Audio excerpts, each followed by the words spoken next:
La première chose que j'ai apprise sur la maternité, c'est que l'amour ne garantit pas le respect.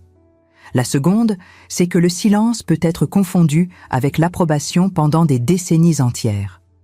Quand j'ai signé les papiers de l'appartement au 5e étage de l'immeuble historique de la rue de la Charité, à Lyon, j'ai ressenti quelque chose que je n'avais pas éprouvé depuis si longtemps que j'ai failli ne pas le reconnaître.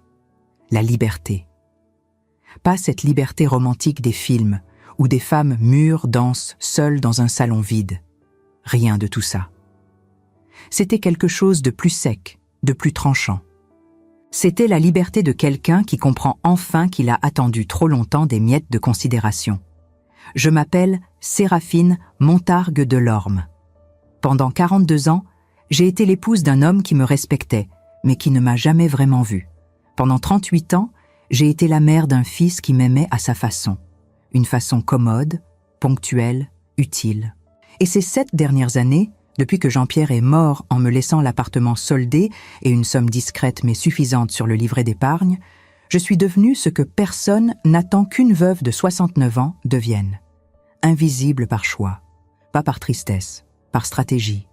Parce que pendant que tout le monde présumait que je continuerais la même routine que toujours, les courses au Carrefour le mardi, le thé avec Marguerite le jeudi, les appels polis mais vides de mon fils Mathieu tous les 15 jours, je faisais quelque chose que personne n'imaginait que je serais capable de faire.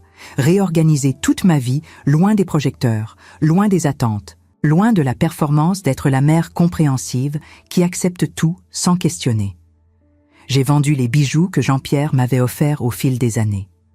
Pas par mépris pour sa mémoire, mais parce que des diamants gardés dans des coffres ne réchauffent pas les nuits solitaires ni ne reconstruisent la dignité. J'ai converti des actions qui étaient à mon nom depuis son décès, des actions que Mathieu ne savait même pas qu'elles existaient parce qu'il n'avait jamais posé de questions sur l'héritage. Il avait présumé que l'appartement était tout. J'ai rassemblé chaque euro avec la précision silencieuse de quelqu'un qui sait qu'il construit non seulement un foyer, mais une déclaration. Et puis j'ai acheté l'appartement de standing. Ce n'était pas une impulsion, c'était une conclusion. 160 mètres carrés au dernier étage d'un immeuble art déco rénové, avec d'immenses fenêtres qui encadrent le Rhône, comme si la ville entière avait été peinte uniquement pour ceux qui y vivent. Parquet en chêne clair, cuisine intégrée avec plan de travail en marbre de Carrare, 2 chambres spacieuses, un bureau avec bibliothèque du sol au plafond et, plus important que tout cela, une porte que je suis la seule à décider d'ouvrir. J'ai déménagé en silence. Je n'ai rien annoncé. Je n'ai pas envoyé de message dans le groupe familial. J'ai simplement engagé une petite entreprise de déménagement, emporté mes livres, mes vêtements, ma vaisselle en porcelaine héritée de ma grand-mère et les 3 tableaux qui signifiaient vraiment quelque chose pour moi. Le reste, je l'ai laissé derrière, littéralement.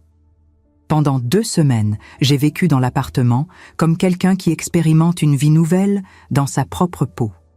Je me réveillais sans hâte, préparais du café dans le silence absolu de cette cuisine lumineuse, lisais dans le fauteuil de lecture que j'avais choisi seul, sans consulter personne, sans demander d'avis, sans justifier la couleur ou le style.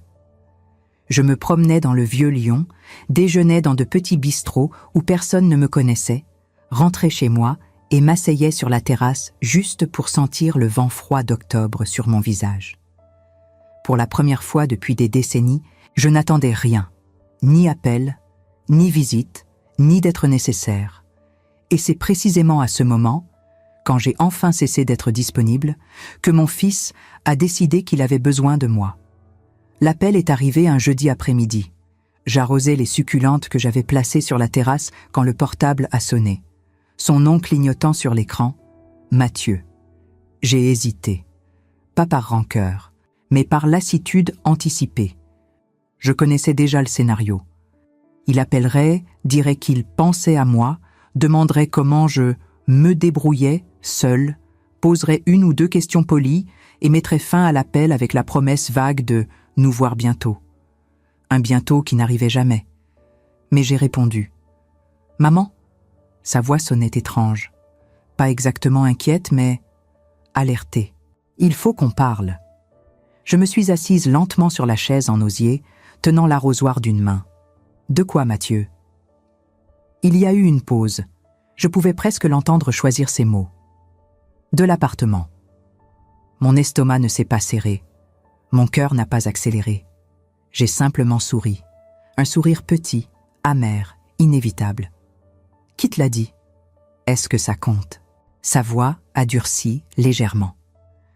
Ce qui compte, c'est que tu as acheté un bien immobilier et que tu ne nous as rien dit.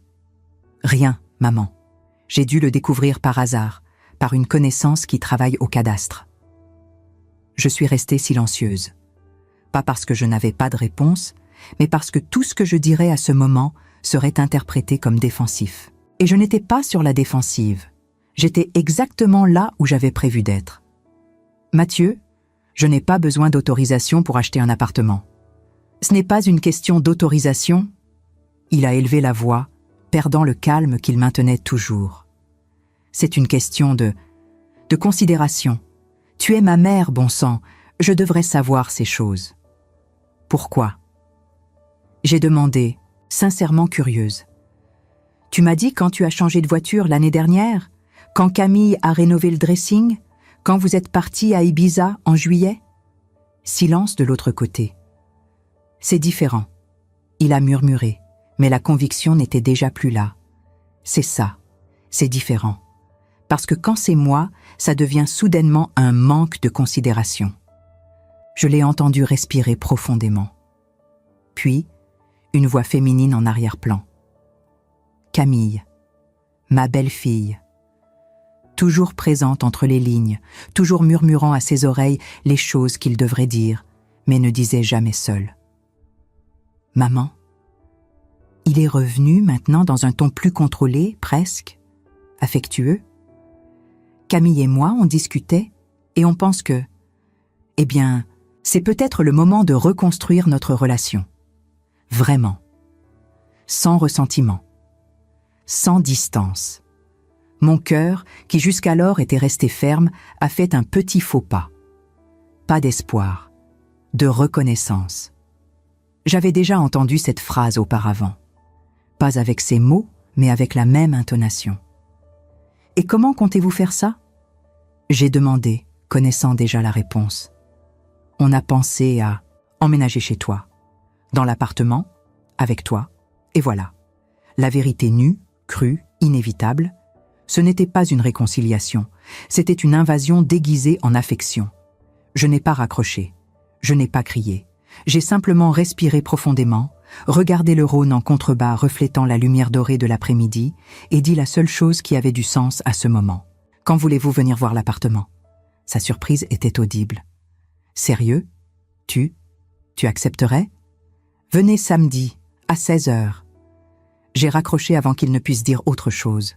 Je suis restée assise là, l'arrosoir encore à la main, sentant le vent froid me toucher le visage. Je n'avais pas peur. Je ne regrettais rien. J'étais, pour la première fois depuis longtemps, complètement certaine de ce que j'allais faire. Parce que Mathieu et Camille n'avaient aucune idée de ce qu'ils trouveraient en franchissant cette porte. Ils ne savaient pas que l'appartement n'était pas juste un logement.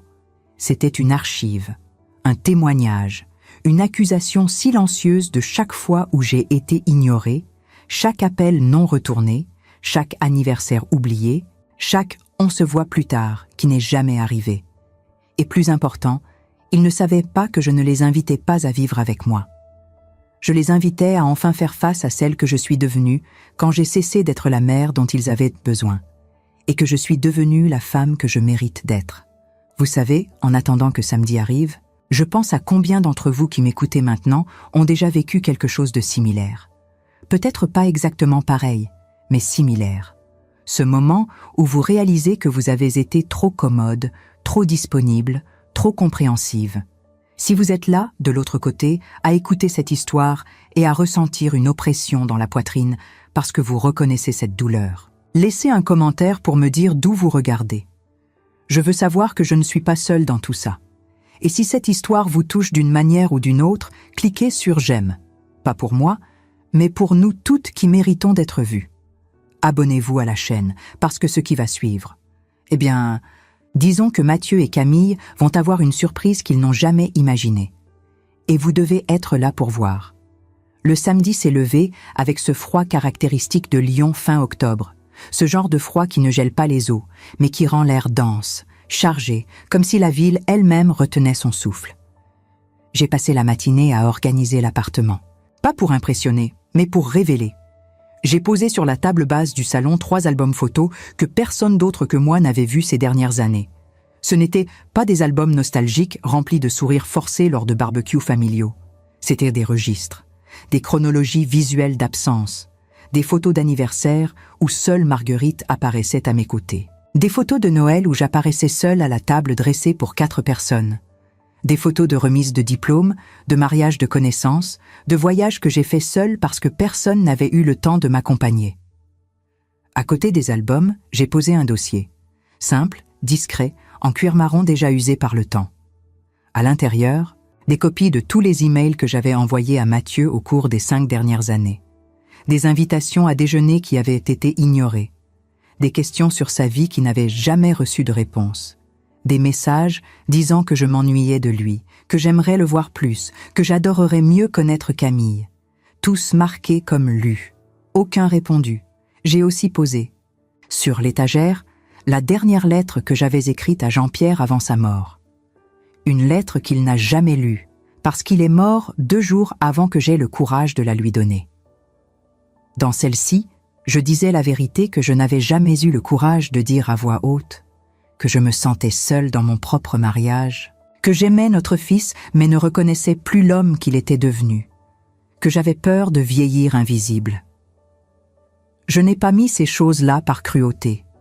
Je les ai mises parce que j'étais fatiguée de porter seule le poids de la vérité non dite.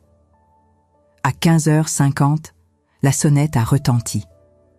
J'ai respiré profondément. J'ai lissé la robe bleu marine que j'avais choisie, élégante, sobre, rien d'exagéré. J'ai marché jusqu'à la porte et, avant d'ouvrir, j'ai regardé par le Judas. Mathieu se tenait debout, tendu, ajustant le col de son manteau.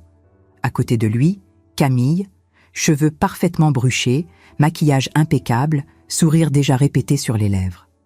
Elle tenait une bouteille de vin, un Côtes-du-Rhône, probablement cher. Le genre de cadeau qu'on apporte quand on veut impressionner, pas quand on veut se rapprocher. J'ai ouvert la porte. Maman. Mathieu m'a embrassé rapidement, mécaniquement. Le genre d'embrassade qu'on donne parce que c'est socialement attendu, pas parce qu'on le ressent. Séraphine. Camille est entrée juste après, tendant la bouteille avec un sourire radieux. On a apporté ça pour célébrer. Quel endroit merveilleux. Elle regardait déjà autour d'elle, les yeux parcourant chaque coin du salon, évaluant, calculant, planifiant. Je la connaissais trop bien pour ne pas m'en rendre compte. « Entrez », j'ai dit, fermant la porte derrière eux. Mathieu s'est arrêté au milieu du salon, tournant lentement, absorbant tout. La lumière qui entrait par les immenses fenêtres, le parquet brillant, la vue sur le Rhône. « Maman, ça a dû coûter une fortune. Ce n'était pas une question, c'était presque une accusation. Ça a coûté exactement ce que j'avais le droit de dépenser. J'ai répondu, marchant jusqu'à la cuisine pour prendre des verres. Camille s'était déjà assise sur le canapé, les jambes croisées avec une élégance étudiée, les yeux fixés sur les albums sur la table basse. « Qu'est-ce que c'est ?» elle a demandé, pointant du doigt. « Des souvenirs », j'ai répondu, servant de l'eau dans un des verres. Je n'ai pas ouvert le vin, pas encore. Mathieu s'est assis à côté de Camille, prenant un des albums avec précaution, comme s'il pressentait que ce n'était pas seulement de la nostalgie. Il a ouvert la première page, et il s'est figé. C'était une photo de moi, seule, devant le gâteau d'anniversaire de mes 65 ans. 4 bougies allumées, 4 places à table, une seule occupée. Il a tourné la page. Une autre photo, Noël 2021. Moi, encore seule, tenant une coupe de champagne vide, regardant l'appareil photo avec un sourire qui n'atteignait pas mes yeux. Il en a tourné une autre, et encore une autre. Chaque page était une preuve silencieuse. Chaque image, un témoignage. Camille s'est penchée pour voir, et quelque chose dans son visage a changé. Le sourire a vacillé. Les sourcils se sont légèrement froncés. Maman, Mathieu a commencé, mais sa voix a failli. Vous êtes venu ici pour faire la paix, n'est-ce pas? J'ai interrompu, m'asseyant dans le fauteuil en face d'eux, les mains croisées sur les genoux, la posture droite.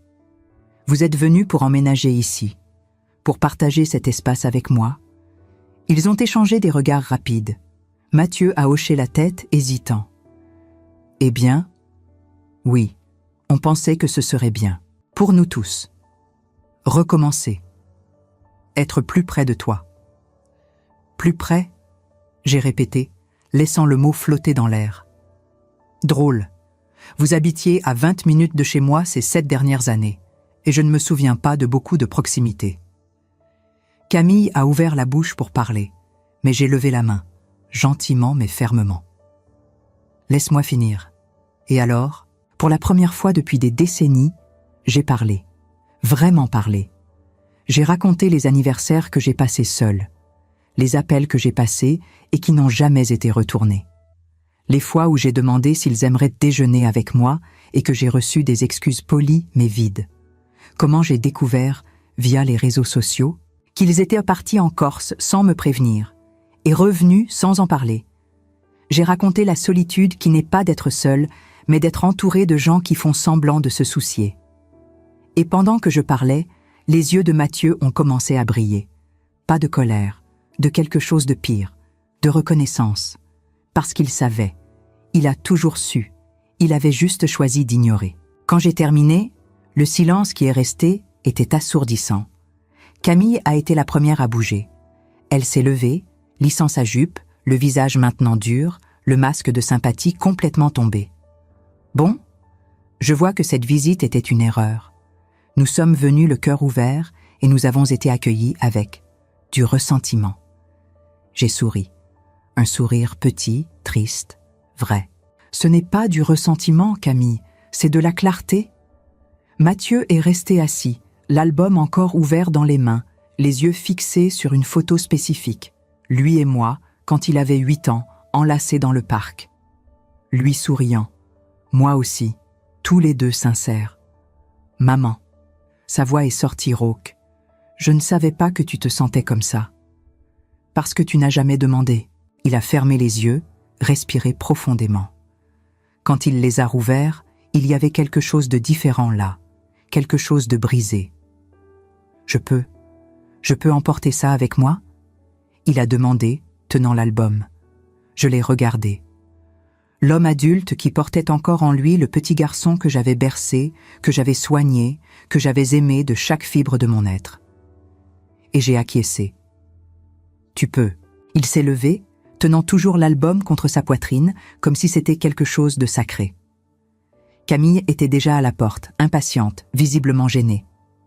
Mais Mathieu ne s'est pas déplacé immédiatement. Il est resté là, me regardant, vraiment, me regardant, peut-être pour la première fois depuis des années. « Je vais t'appeler », il a dit, la voix nouée. « Tu n'as pas besoin de promettre, Mathieu. Tu as juste besoin de le faire. » Il a hoché la tête, avalé sa salive et a finalement marché jusqu'à la porte. Avant de sortir, il s'est retourné une dernière fois. « Je suis désolée. »« Je sais. » Et puis ils sont partis. J'ai fermé la porte, j'ai appuyé mon dos contre elle et j'ai glissé jusqu'au sol, serrant mes genoux. Je n'ai pas pleuré de tristesse, j'ai pleuré de soulagement. Parce que pour la première fois depuis des décennies, je n'attendais pas que quelqu'un me voie. J'étais enfin en train de me voir moi-même. Les 3 jours qui suivirent cette visite furent étrangement calmes. Pas du calme vide que j'avais connu après la mort de Jean-Pierre, mais d'un calme différent, presque. Solide. Comme si quelque chose en moi s'était enfin posé, ancré, installé pour de bon. Je continuais ma routine. Le café du matin près de la fenêtre, le regard perdu sur le Rhône qui coulait en contrebas, indifférent aux drames humains qui se jouaient dans les appartements qui le bordaient. Les promenades dans le Vieux-Lyon, où je m'arrêtais désormais dans une petite librairie de la rue Saint-Jean tenue par un homme d'une 60aine d'années, discret et cultivé, qui me recommandait des livres sans jamais poser de questions indiscrètes. Marguerite vint me voir le mercredi suivant. Elle sonna à 16 heures précises, comme toujours, portant un sac en tissu rempli de madeleines qu'elle avait faites elle-même. « Alors ?» demanda-t-elle en entrant, avant même d'enlever son manteau. « Raconte-moi tout. » Je lui servis du thé et nous nous installâmes près de la fenêtre. Je lui racontai tout. La visite de Mathieu et Camille, les albums, la conversation, leur départ. Marguerite m'écouta sans m'interrompre, les yeux fixés sur moi avec cette intensité bienveillante qui la caractérisait. Quand je terminai, elle resta silencieuse un long moment, puis posa sa tasse sur la soucoupe avec un petit bruit sec. « Ah, tu sais ce que je pense ?» dit-elle enfin. « Dis-moi. Je pense que tu viens de faire la chose la plus courageuse que j'ai vue en 50 ans d'amitié. » Je sentis ma gorge se serrer. Je n'ai rien fait d'extraordinaire. J'ai juste dit la vérité. Justement, la vérité, c'est ce qu'il y a de plus difficile à dire, surtout à ceux qu'on aime. Elle tendit la main à travers la table et prit la mienne, ses doigts fins et ridés se refermant sur les miens avec une tendresse ferme. « Séraphine, pendant des années, je t'ai vue te rendre petite, te faire discrète, accepter les miettes. Et je n'ai rien dit parce que je pensais que c'était ton choix. Mais maintenant, je comprends que ce n'était pas un choix. C'était une habitude, une prison dorée que tu t'étais construite toi-même. » Ces mots résonnèrent en moi comme une cloche qu'on frappe dans le silence. Elle avait raison.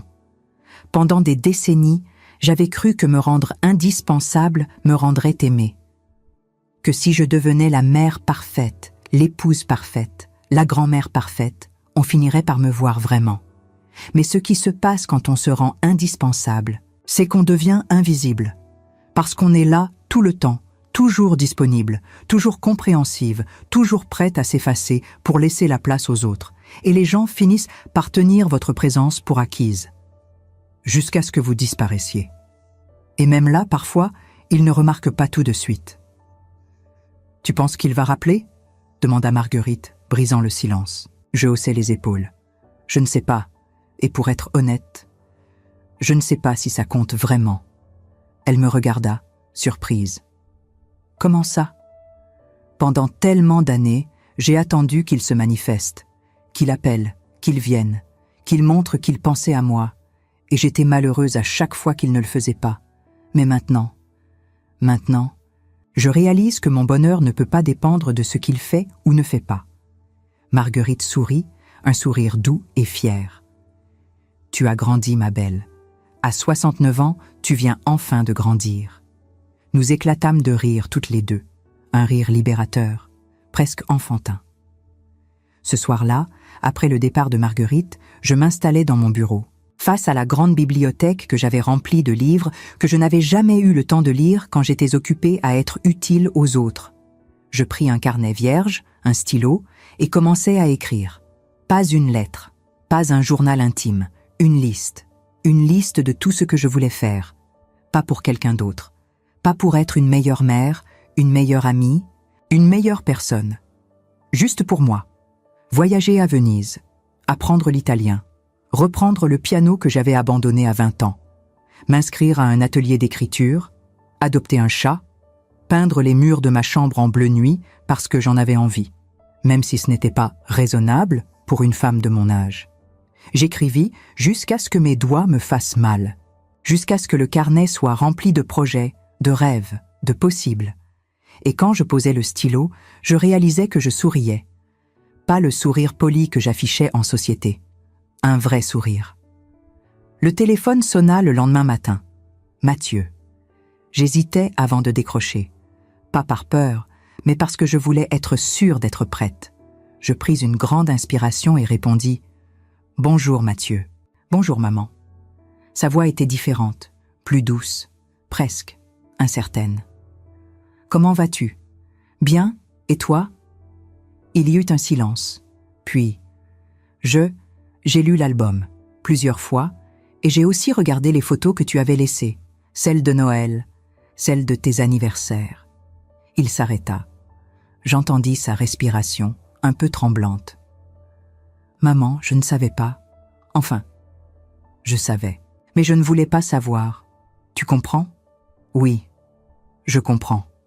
Je me suis dit que tu allais bien, que tu étais forte, que tu n'avais pas besoin de moi. Et c'était plus facile de penser ça que d'admettre que je t'avais abandonné.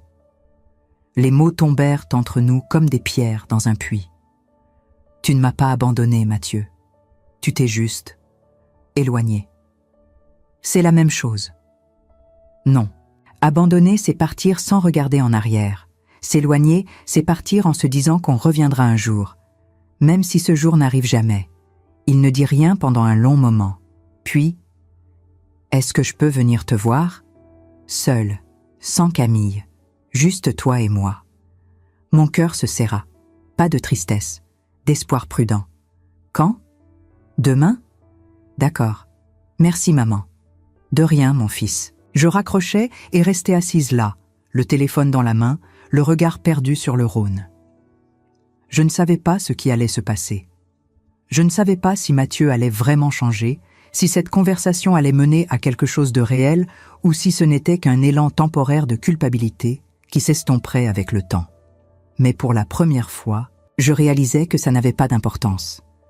Parce que même s'il ne changeait pas, moi, j'avais changé. Et ce changement-là, personne ne pouvait me le reprendre. Le lendemain, Mathieu arriva à 14 heures. Seul, comme promis. Il portait un jean et un pull simple, les mains enfoncées dans les poches, le regard un peu perdu. Je lui ouvris la porte, et cette fois, quand il m'embrassa, ce n'était pas mécanique. C'était hésitant, maladroit, mais sincère. Nous nous installâmes dans la cuisine. Je lui préparai du café, et nous restâmes là, en silence, pendant quelques minutes. Puis il parla. J'ai réfléchi à beaucoup de choses ces derniers jours, à ce que tu as dit, à ce que j'ai vu dans les albums. Et je me suis rendu compte que j'avais passé tellement de temps à construire ma vie que j'avais oublié d'inclure les personnes qui m'avaient permis de la construire. Il leva les yeux vers moi. Je sais que je ne peux pas effacer le passé. Je sais que des excuses ne suffisent pas. Mais je veux essayer, vraiment essayer. Pas pour déménager ici, pas pour profiter de ton appartement ou de ton argent, juste pour te connaître vraiment. Je sentis mes yeux piquer, mais je ne détournai pas le regard. C'est tout ce que j'ai toujours voulu, Mathieu. Il tendit la main à travers la table, et je la pris. Nous restâmes ainsi, en silence, deux êtres humains imparfaits, essayant de réparer ce qui avait été brisé. Et pour la première fois depuis longtemps, je crus que c'était possible. Les semaines qui suivirent cette confrontation furent étrangement paisibles, comme si l'air lui-même s'était allégé après la tempête. Ce n'était pas le calme vide que j'avais connu après la mort de Jean-Pierre. Cette sensation d'errer dans un appartement trop silencieux où chaque objet semblait me rappeler une vie révolue. Non, c'était différent. C'était un calme habité, presque, solide, comme si quelque chose en moi s'était enfin posé, ancré, installé pour de bon. Je continuais ma routine, mais elle avait changé de texture. Le café du matin près de la fenêtre n'était plus un rituel mécanique, mais un moment que je savourais pleinement. Le regard perdu sur le Rhône qui coulait en contrebas, indifférent au drame humain qui se jouait dans les appartements qui le bordaient. Les reflets du soleil sur l'eau me fascinaient, ces éclats dorés qui dansaient à la surface comme des promesses lumineuses. Mes promenades dans le vieux Lyon prirent une nouvelle dimension.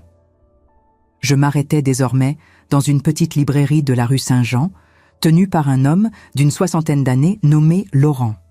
Discret et cultivé, il avait cette rare capacité de recommander des livres sans jamais poser de questions indiscrètes, comme s'il comprenait instinctivement que certaines personnes viennent chercher dans les livres ce qu'elles ne trouvent plus dans la vie. Un mardi matin, alors que je feuilletais un recueil de poèmes de René Char, il s'approcha avec un sourire bienveillant. « Vous semblez différente ces derniers temps, Madame Delorme. » Je levai les yeux vers lui, surprise qu'il ait remarqué. « Différente comment ? » ?»« Plus. Présente. Comme si vous occupiez vraiment l'espace que vous habitez. » Ces mots me touchèrent profondément. J'achetai le livre et rentrai chez moi en pensant à cette observation. Il avait raison. Je n'étais plus une ombre dans ma propre existence. Marguerite vint me voir le mercredi suivant. Elle sonna à 16 heures précises, comme toujours, portant un sac en tissu rempli de madeleines qu'elle avait faites elle-même. L'odeur délicate du citron et du beurre emplit immédiatement l'entrée. « Alors ?» demanda-t-elle en entrant, avant même d'enlever son manteau beige qu'elle portait depuis au moins 10 ans. Raconte-moi tout, et ne me fais pas languir. Je lui servis du thé dans les tasses en porcelaine que j'avais héritées de ma grand-mère. Ces mêmes tasses que je n'utilisais jamais auparavant parce qu'elles me semblaient trop précieuses pour le quotidien. Aujourd'hui, je les utilisais sans hésitation. Nous nous installâmes près de la grande fenêtre du salon, la lumière de l'après-midi dessinant des motifs géométriques sur le parquet. Je lui racontais tout. La visite de Mathieu et Camille, les albums étalés sur la table, la conversation qui avait tout mis à nu, les mots que j'avais prononcés après tant d'années de silence, leur départ précipité, Camille visiblement offusquée, Mathieu portant l'album comme un fardeau qu'il ne pouvait plus ignorer. Marguerite m'écouta sans m'interrompre, les yeux fixés sur moi avec cette intensité bienveillante qui la caractérisait depuis toujours. Elle ne prit pas de notes mentales, elle ne préparait pas sa réponse pendant que je parlais. Elle était simplement là, entièrement présente. Quand je terminais, elle resta silencieuse un long moment. Le tic-tac de l'horloge murale ponctuait le silence. Puis elle posa sa tasse sur la soucoupe avec un petit bruit sec qui résonna dans la pièce. « Tu sais ce que je pense ?» dit-elle enfin, ses yeux gris-bleu plantés dans les miens. « Dis-moi. Je pense que tu viens de faire la chose la plus courageuse que j'ai vue en 52 ans d'amitié. » Je sentis ma gorge se serrer. Les mots de Marguerite avaient toujours eu ce pouvoir de toucher juste. Je n'ai rien fait d'extraordinaire. J'ai juste dit la vérité. Justement. Elle se pencha vers moi, prenant ma main dans les siennes, ses mains fines et ridées qui avaient tenu la mienne lors de tant de moments difficiles. La vérité, c'est ce qu'il y a de plus difficile à dire, surtout à ceux qu'on aime, parce qu'on a peur de les perdre. Mais toi, tu as compris quelque chose d'essentiel. Quoi donc? Qu'on ne peut pas perdre ce qu'on n'a jamais vraiment eu. Ces mots résonnèrent en moi comme une cloche qu'on frappe dans le silence d'une cathédrale. Elle avait raison, évidemment. Elle resserra sa prise sur ma main. Séraphine, pendant des années, je t'ai vue te rendre petite, te faire discrète, accepter les miettes comme si c'était un festin, t'effacer pour laisser de la place aux autres, même quand il n'y avait plus de place pour toi. Et je n'ai rien dit parce que je pensais que c'était ton choix, que tu avais trouvé une forme d'équilibre dans cet effacement. Mais maintenant, je comprends que ce n'était pas un choix. C'était une habitude, une prison dorée que tu t'étais construite toi-même, brique par brique, sourire poli par sourire poli. Je sentis les larmes monter, mais je les retins. Pas par fierté, mais parce que je ne voulais pas noyer ces mots dans l'émotion. Je voulais les entendre, vraiment les entendre. Pendant des décennies, j'ai cru que me rendre indispensable me rendrait aimée, murmurai-je. Que si je devenais la mère parfaite, l'épouse parfaite, la grand-mère parfaite, on finirait par me voir vraiment. Mais ce qui se passe quand on se rend indispensable, c'est qu'on devient invisible. Parce qu'on est là tout le temps, toujours disponible, toujours compréhensive, toujours prête à s'effacer. Et les gens finissent par tenir ta présence pour acquise, compléta Marguerite, jusqu'à ce que tu disparaisses. Et même là, parfois, ils ne remarquent pas tout de suite. Nous restâmes silencieuses, unies par cette compréhension profonde que seule une véritable amitié peut produire. « Tu penses qu'il va rappeler ?» demanda-t-elle finalement, brisant le silence avec une question que je m'étais posée 100 fois depuis samedi. Je haussai les épaules, regardant par la fenêtre le Rhône qui continuait son cours éternel. Je ne sais pas, et pour être honnête, je ne sais pas si ça compte vraiment. Elle me regarda, surprise, les sourcils légèrement levés. Comment ça? Pendant tellement d'années, j'ai attendu qu'il se manifeste, qu'il appelle, qu'il vienne, qu'il montre qu'il pensait à moi, et j'étais malheureuse à chaque fois qu'il ne le faisait pas. Chaque sonnerie qui n'était pas lui, chaque jour férié qui passait sans nouvelles, chaque anniversaire où mon téléphone restait silencieux. Mais maintenant, je réalise que mon bonheur ne peut pas dépendre de ce qu'il fait ou ne fait pas. Marguerite sourit, un sourire doux et fier qui illumina son visage ridé. Tu as grandi, ma belle. À 69 ans, tu viens enfin de grandir. Nous éclatâmes de rire toutes les deux, un rire libérateur, presque enfantin, qui sembla chasser les dernières ombres de la pièce. C'était le genre de rire qu'on partage quand on comprend que la vie, malgré toute sa dureté, peut encore nous surprendre. Ce soir-là, après le départ de Marguerite, je m'installai dans mon bureau, face à la grande bibliothèque que j'avais remplie de livres que je n'avais jamais eu le temps de lire quand j'étais occupée à être utile aux autres. Les reliures colorées formaient un arc-en-ciel de possibilités. Chaque volume, une porte vers un monde que je n'avais pas encore exploré. Je pris un carnet vierge à la couverture de cuir souple, un stylo-plume que Jean-Pierre m'avait offert pour mes 40 ans et que je n'avais jamais utilisé, et je commençai à écrire. Pas une lettre, pas un journal intime, une liste. Une liste de tout ce que je voulais faire. Pas pour quelqu'un d'autre, pas pour être une meilleure mère, une meilleure amie, une meilleure personne aux yeux des autres, juste pour moi. J'écrivis lentement, savourant chaque mot. Voyager à Venise au printemps, quand les glycines fleurissent. Apprendre l'italien, cette langue qui chante. Reprendre le piano que j'avais abandonné à 20 ans après que mon père m'ait dit que ce n'était pas un métier sérieux. M'inscrire à un atelier d'écriture, même si je n'ai jamais rien publié. Adopter un chat, peut-être 2, des chats qui auraient besoin d'une maison. Peindre les murs de ma chambre en bleu nuit parce que j'en ai envie, même si ce n'est pas raisonnable pour une femme de mon âge. Visiter les musées de Lyon que je n'ai jamais pris le temps de voir, même après 40 ans passés ici. Apprendre à danser le tango, juste pour le plaisir du mouvement. Offrir mon temps à une association, pas par obligation, mais par choix. J'écrivis jusqu'à ce que mes doigts me fassent mal, jusqu'à ce que le carnet soit rempli de projets, de rêves, de possibles. Chaque ligne était une promesse que je me faisais à moi-même, un engagement envers la femme que j'avais négligée pendant tant d'années. Et quand je posais le stylo, je réalisais que je souriais. Pas le sourire poli que j'affichais en société, celui qu'on porte comme un masque, un vrai sourire, celui qui vient de l'intérieur. Le téléphone sonna le lendemain matin, me tirant de ma lecture. J'étais plongée dans un roman d'Irène Nemirovsky, complètement absorbée par l'histoire. Mathieu. Son nom s'afficha sur l'écran et mon cœur fit un petit bond. Pas d'anxiété, de curiosité prudente. J'hésitais avant de décrocher. Pas par peur, mais parce que je voulais être sûre d'être prête, d'être dans le bon état d'esprit pour recevoir ce qu'il avait à dire. Je pris une grande inspiration et répondis. « Bonjour Mathieu. »« Bonjour maman. » Sa voix était différente, plus douce, presque, incertaine. Comme s'il marchait sur un terrain qu'il ne reconnaissait plus. « Comment vas-tu ?»« Bien. Et toi ?» Il y eut un silence. J'entendis sa respiration, un peu tremblante.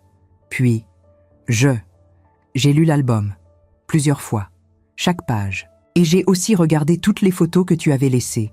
Celle de Noël où tu es seule devant ce grand sapin. Celle de tes anniversaires où personne n'est là pour souffler les bougies avec toi. Il s'arrêta. Le silence s'étira entre nous, chargé de tout ce qui n'avait jamais été dit. Maman, je ne savais pas. Enfin, je savais, mais je ne voulais pas savoir. Tu comprends. C'était plus facile de me dire que tu allais bien, que tu étais forte, que tu n'avais pas besoin de moi, que tu avais toujours été cette femme solide qui gérait tout sans se plaindre. Sa voix se brisa légèrement. Je me suis dit que tu allais bien, que tu étais capable de tout supporter. Et c'était plus facile de penser ça que d'admettre que je t'avais abandonnée, que je t'avais laissée seule alors que papa venait de mourir, alors que tu avais besoin de moi plus que jamais. Les mots tombèrent entre nous comme des pierres dans un puits profond, résonnant longtemps après avoir été prononcés. « Tu ne m'as pas abandonné, Mathieu, » dis-je doucement. « Tu t'es juste éloigné. C'est la même chose, non ? Non. Abandonner, c'est partir sans regarder en arrière, sans jamais se poser de questions. S'éloigner, c'est partir en se disant qu'on reviendra un jour.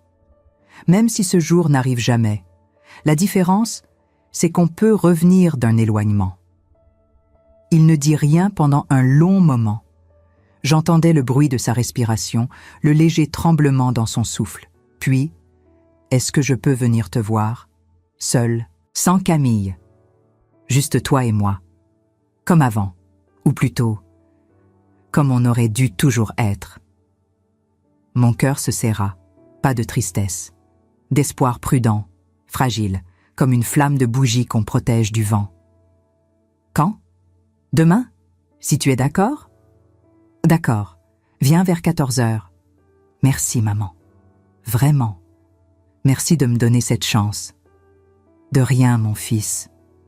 Je raccrochais et restais assise là, le téléphone dans la main, le regard perdu sur le Rhône qui coulait paisiblement en contrebas.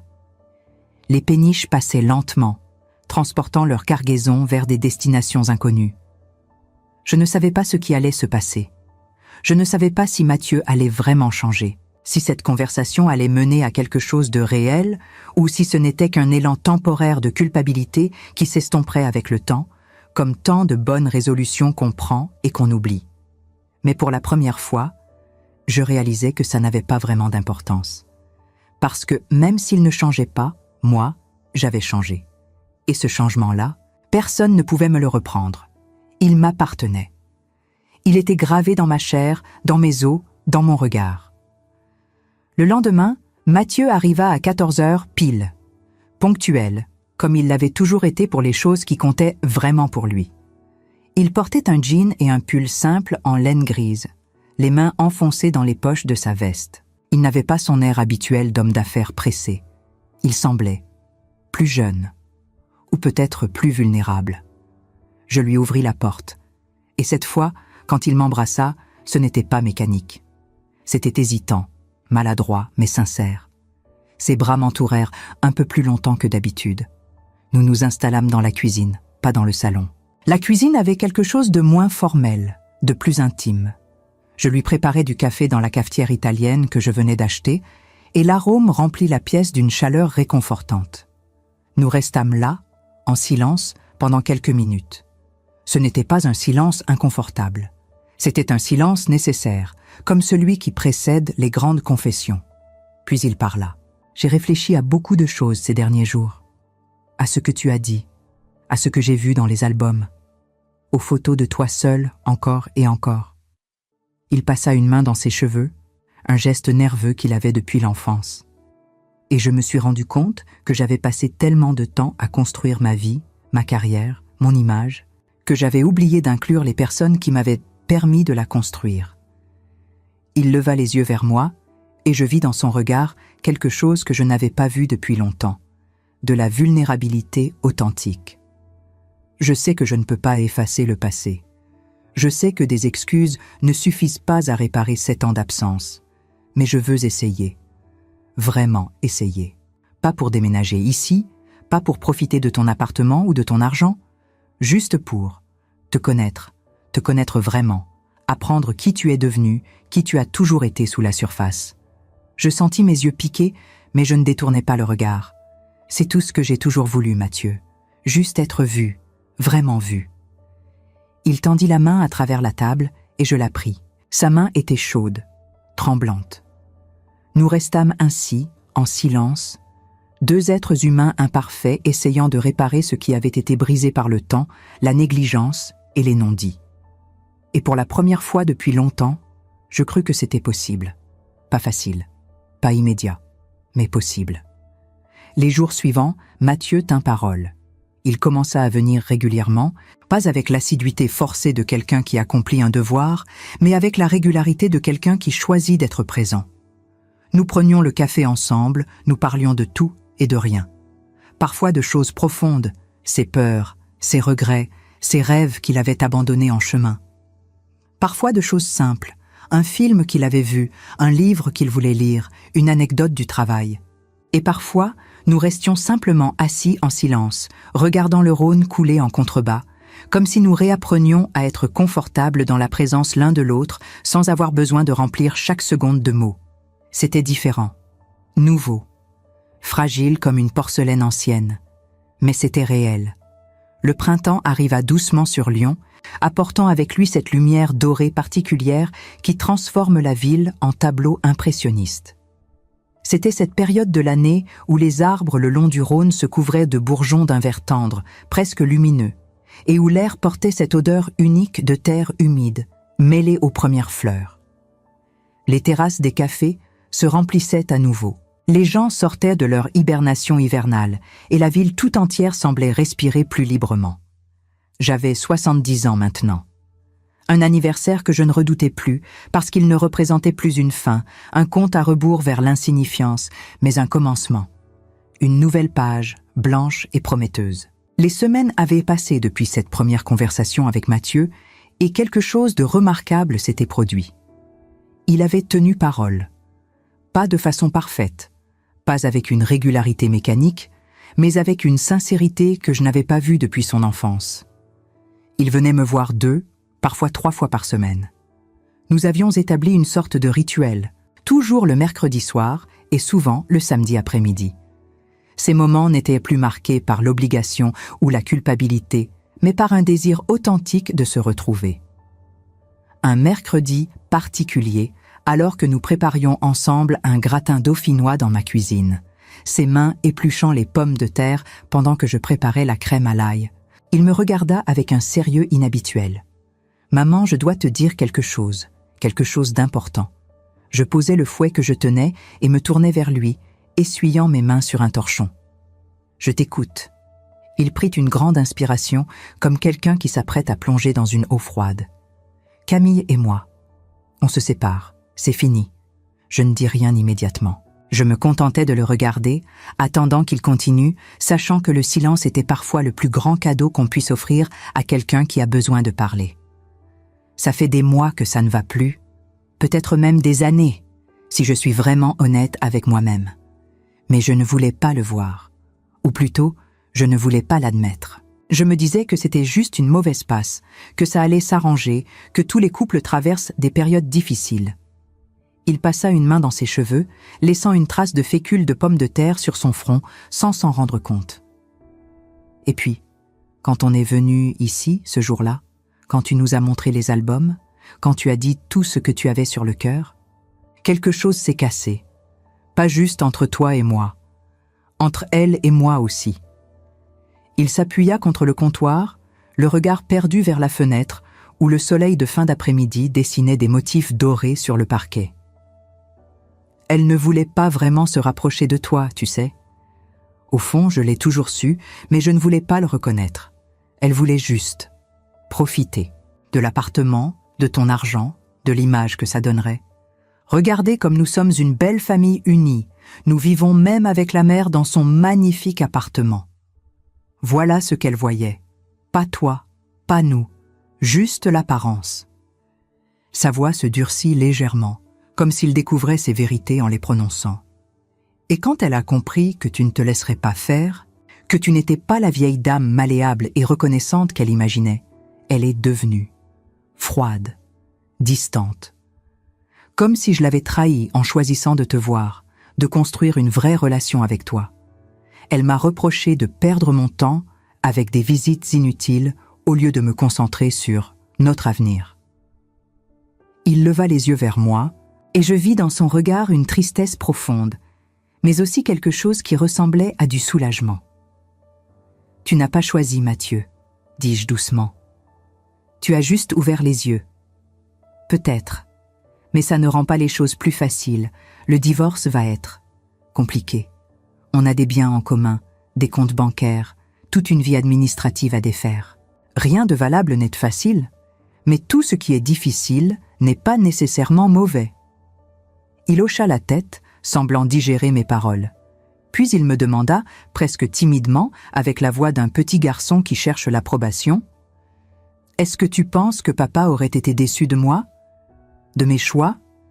Du fait que je divorce ?» La question me prit au dépourvu, comme un coup inattendu. Je pensais à Jean-Pierre, à l'homme qu'il avait été. Distant parfois, oui, mais juste. Discret, mais présent à sa manière. Un homme de principe, mais pas de jugement facile. Je m'approchai de Mathieu et posai ma main sur son avant-bras. Je pense qu'il aurait été fier que tu aies le courage de reconnaître tes erreurs. Ton père n'était pas parfait, loin de là, mais il avait cette qualité rare de savoir admettre quand il se trompait. Et il aurait été encore plus fier que tu essaies de les réparer. Le divorce n'est pas un échec, Mathieu. C'est parfois la seule façon de retrouver son intégrité. Mathieu baissa les yeux, et je vis ses épaules trembler légèrement. Une larme roula sur sa joue, qu'il essuya rapidement du revers de la main. « Je regrette tellement, maman. Tellement de choses. Les années perdues, les moments manqués, le fait de ne pas avoir été là pour toi quand papa est mort, de t'avoir laissé affronter tout ça seul. » Je me levai, m'approchai de lui et posai mes 2 mains sur ses épaules, le forçant doucement à me regarder. Le regret, c'est le prix qu'on paie pour avoir une conscience. C'est douloureux, oui, mais ce n'est pas une punition. C'est une boussole. Elle te montre où tu as dérivé, pour que tu puisses corriger le cap.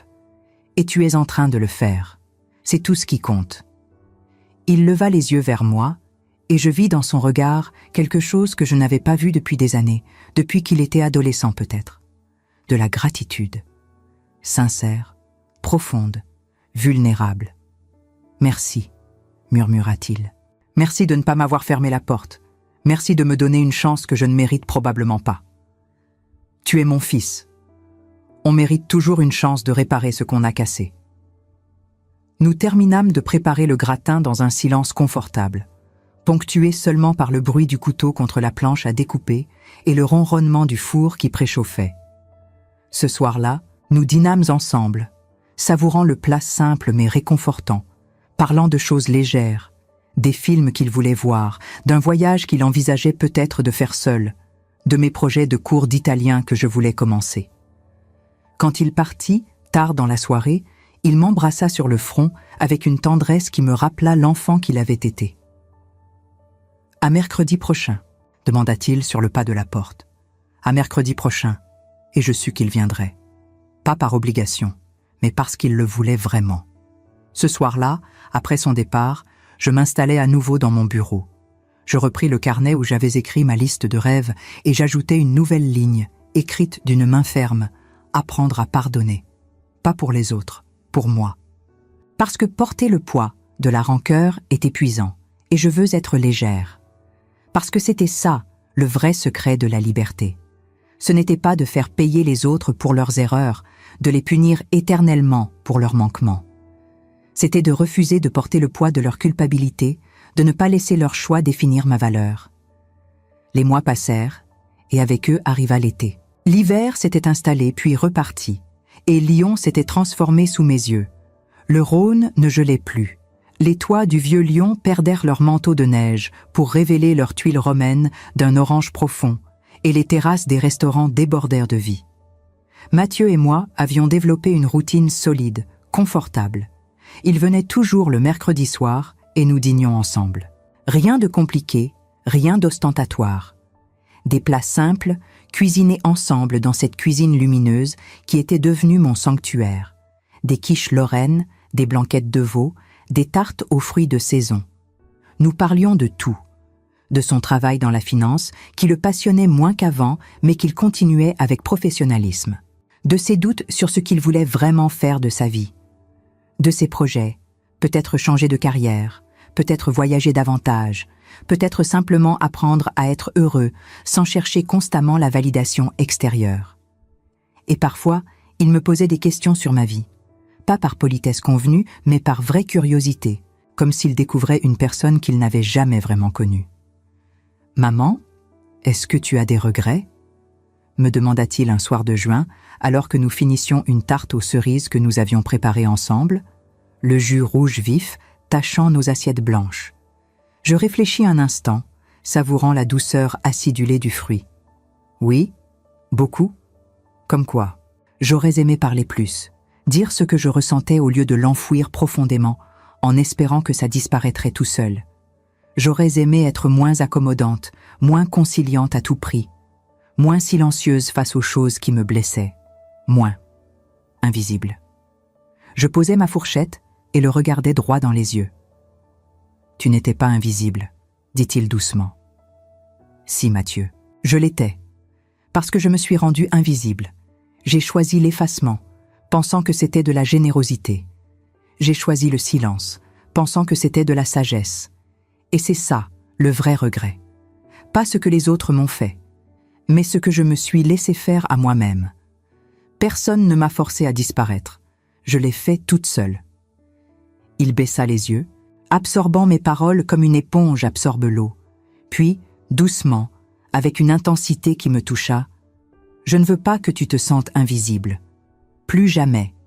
Et si jamais tu sens que je recommence à te négliger, que je m'éloigne à nouveau, promets-moi de me le dire. Tout de suite, sans attendre 7 ans. » Je souris, touché par sa sincérité. « Ne t'inquiète pas. Ce temps-là est révolu. J'ai appris à parler. Et je n'ai pas l'intention d'oublier cette leçon. » Et c'était vrai, parce que quelque chose avait changé en moi, quelque chose de profond, d'irréversible, de fondamental. Je m'étais vu, vraiment vu, dans toute ma complexité, ma fragilité, ma force. Et une fois qu'on se voit soi-même, qu'on se reconnaît vraiment, on ne peut plus revenir en arrière. On ne peut plus se contenter des miettes. Un soir de juin, alors que les premiers parfums de lavande commençaient à flotter dans l'air tiède de Lyon, Mathieu arriva avec un paquet sous le bras. Il avait ce sourire mystérieux qu'il avait enfant quand il préparait une surprise. « Qu'est-ce que c'est » demandai-je, intrigué, en le faisant entrer. « Ouvre » dit-il simplement, me tendant le paquet enveloppé dans du papier Kraft épais. Je déballai soigneusement le papier, prenant mon temps, savourant l'anticipation. C'était un cadre, grand, élégant, en bois de chêne patiné. Et dedans, une photographie. La photo de nous deux, quand il avait 8 ans, dans le parc de la Tête d'Or. Celle que j'avais mise dans l'album, celle qu'il avait regardée ce jour-là dans le salon, celle qui avait tout changé. Mais il l'avait fait agrandir, restaurer professionnellement, les couleurs ravivées sans perdre leur authenticité, encadrées avec soin. Et en bas, gravé dans une petite plaque dorée fixée au cadre, il y avait ces mots qui me coupèrent le souffle. « À maman. Parce que tu m'as vu avant que j'apprenne à me voir moi-même. Et parce que maintenant, c'est mon tour de te voir. » Je sentis les larmes monter, brûlantes, incontrôlables, roulant sur mes joues, sans que je cherche à les retenir. « Mathieu !» Ma voix se brisa. Je ne pus dire rien d'autre. « Je voulais que tu saches que je me souviens, » dit-il, sa propre voix tremblante. « De cette époque, de qui tu étais, de qui tu es, de toutes ces années où tu as été là, même quand je ne le voyais pas, et que je ne veux plus jamais l'oublier. Je veux que cette photo soit là, dans ton appartement, pour te rappeler que tu comptes, que tu as toujours compté. » Il me prit dans ses bras, et cette fois, ce n'était pas un geste mécanique, un geste social qu'on accomplit par habitude. C'était un refuge, pour lui et pour moi, un port dans la tempête de la vie. Nous restâmes ainsi, longtemps, enlacés au milieu du salon, tandis que la lumière du soir entrait par les grandes fenêtres et que le silence enveloppait nos cœurs fatigués. Et je compris, dans cet instant suspendu hors du temps, que c'était ça, la vraie paix, pas l'absence de douleur, pas l'oubli des blessures, mais la présence de vérité, l'acceptation de ce qui a été et l'espoir de ce qui peut encore être. Nous accrochâmes la photo ensemble, dans l'entrée de l'appartement, là où je la verrais chaque jour en sortant et en rentrant. Un rappel constant que j'avais eu raison de parler, de me défendre, de réclamer ma place. Cette nuit-là, allongée dans mon lit, regardant les ombres danser au plafond, je me sentis plus légère que je ne l'avais été depuis des années. Parce que j'avais compris quelque chose d'essentiel. On ne peut pas contrôler l'amour des autres, leur présence ou leur absence. Mais on peut toujours choisir de s'aimer soi-même, de se respecter, de se voir. Et parfois, quand on a le courage de le faire, les autres apprennent enfin à nous voir aussi. 2 ans plus tard, le soleil de juin brillait sur la terrasse de la Cobertura, illuminant les plantes que j'avais soigneusement disposées dans des pots en terre cuite. Le basilic, le romarin, la menthe.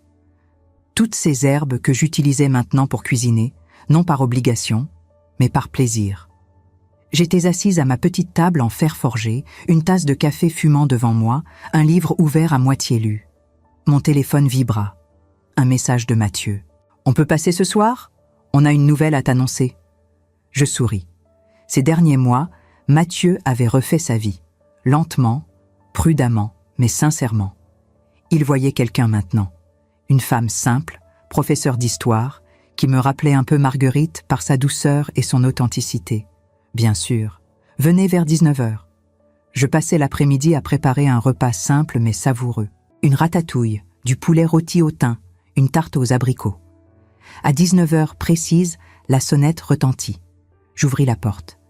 Mathieu était là, souriant, tenant la main d'Amélie. Elle portait une robe légère couleur lavande et ses yeux brillaient d'une excitation contenue. « Bonjour, Séraphine », dit-elle en m'embrassant chaleureusement. « Bonjour, ma chérie. Entrez, entrez. » Nous nous installâmes dans le salon et je leur servis un apéritif. Mathieu me regarda, puis Amélie, puis de nouveau moi. « Maman, on voulait te dire quelque chose. » Il prit une grande inspiration. « On va se marier. Et on aimerait que tu sois témoin. » Mon cœur fit un bond dans ma poitrine. « Vraiment ? Vraiment ?» confirma Amélie en souriant. « Mathieu m'a beaucoup parlé de toi, de votre histoire, de tout ce que vous avez traversé. Et pour moi, il n'y a personne d'autre qui devrait être à nos côtés ce jour-là. » Je sentis les larmes monter, mais cette fois, c'étaient des larmes de joie pure. Je serais honorée. Mathieu se leva, vint vers moi et me serra dans ses bras. « Merci, maman. Pour tout. »« De rien, mon fils. » Nous dînâmes ensemble, riant, parlant de l'avenir, faisant des projets. C'était simple, léger, heureux, et en les regardant, je réalisais quelque chose. J'avais gagné. Pas contre eux, pas contre Camille, pas contre qui que ce soit. J'avais gagné contre la version de moi qui acceptait l'inacceptable, contre celle qui se rendait petite pour laisser de la place aux autres, contre celle qui pensait que l'amour se méritait en s'effaçant. J'avais gagné ma dignité, ma voix, ma vie. Et ça, personne ne pourrait jamais me le reprendre. Plus tard dans la soirée, après leur départ, je sortis sur la terrasse. La nuit était claire, étoilée. Le Rhône coulait en contrebas, murmurant ses secrets éternels. Je pensais à tout ce que j'avais appris. Que dire non n'est pas un acte de guerre, mais un acte d'amour envers soi-même. Que se respecter ne signifie pas rejeter les autres, mais refuser d'être rejeté. Que vieillir n'est pas une fin, mais une libération. Je fermais les yeux, respirais profondément et murmurais dans la nuit « Merci. À qui ? Je ne savais pas vraiment. Peut-être à la vie, peut-être à moi-même, peut-être à toutes ces versions de moi qui avaient lutté, souffert, espéré. » Je rentrais à l'intérieur, éteignis les lumières et me glissais dans mon lit. Et pour la première fois depuis aussi longtemps que je pouvais me souvenir, je m'endormis en paix. Parce que j'avais enfin compris la leçon la plus importante. On ne peut pas contrôler ce que les autres font, mais on peut toujours choisir qui on veut être. Et moi, j'avais choisi d'être libre. Voilà, c'était mon histoire. Ma vérité nue, sans filtre, sans masque. Je sais que beaucoup d'entre vous qui m'écoutez en ce moment reconnaissent cette douleur.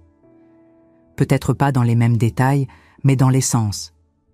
Cette sensation d'avoir été trop commode, trop disponible, trop silencieuse. D'avoir espéré que l'amour suffirait à garantir le respect. D'avoir découvert, trop tard, que ce n'est pas le cas. Maintenant, je veux savoir ce que vous en pensez. Qu'avez-vous ressenti en écoutant cela ? Auriez-vous fait ce que j'ai fait ? Auriez-vous acheté cet appartement, préparé ces albums, dit ces vérités qui brûlaient depuis si longtemps ? Ou auriez-vous choisi un autre chemin ? Il n'y a pas de bonne ou de mauvaise réponse.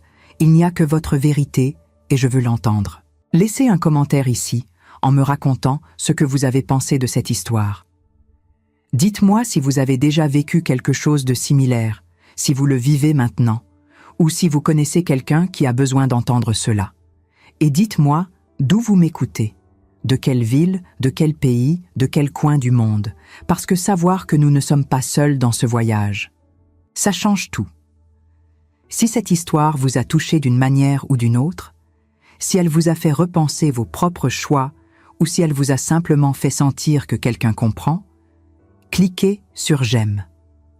Pas pour moi, mais pour nous toutes qui méritons d'être vues, entendues, respectées. Et si vous n'êtes pas encore abonné à la chaîne, faites-le maintenant. Parce qu'il y a tant d'autres histoires comme celle-ci qui vous attendent. Des histoires de femmes réelles, avec des douleurs réelles, qui ont trouvé des forces qu'elles ne savaient même pas qu'elles avaient. Des histoires qui pourraient être exactement ce que vous avez besoin d'entendre aujourd'hui. Merci d'être resté jusqu'ici, de m'avoir écouté, d'exister. À la prochaine histoire.